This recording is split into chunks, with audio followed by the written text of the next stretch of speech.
But first, the U.S. and Cuba are building financial bonds faster than they're building diplomatic relations. Some U.S. credit cards can now be used on the island. Mastercard took the first step by unblocking its credit cards over the weekend. Visa and Amex are expected to follow very soon. Michael Voss is there in Havana for us with this story. Hi, Michael. Phil, credit cards have long been accepted here in Cuba, providing they weren't issued by US banks. My UK cards, for example, work here without any problem at all.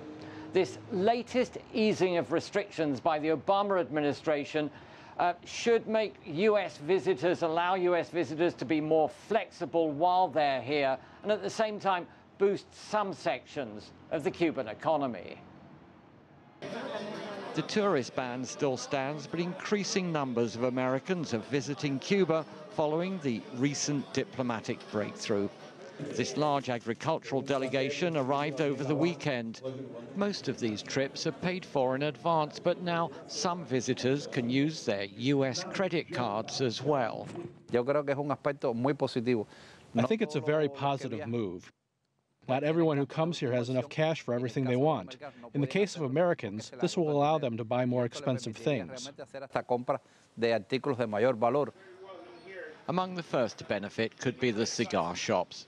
They already accept non-US credit cards. For now, Americans can only take home $100 worth of these expensive hand-rolled cigars, but they can still buy plenty to smoke while they're here. We've been waiting anxiously for this day to come. We all want to see that first card accepted. Many have tried with U.S. cards before, and it proved impossible. There are limits, though, on what the cards can be used for. None of the new private restaurants or shops have the facilities to accept them. This remains largely a cash-only economy, except for hotels, flights and car rentals. Cuba has increased the number of ATM machines around the country, and visitors can use them to take out extra cash. Hey, Michael, this easing of restrictions on U.S. Credit cards, the question is, do they apply to banks doing business in Cuba as well? No, quite the opposite, Philip. Cuba still has no access at all to any major Western banks or lending institutions like the World Bank and the IMF.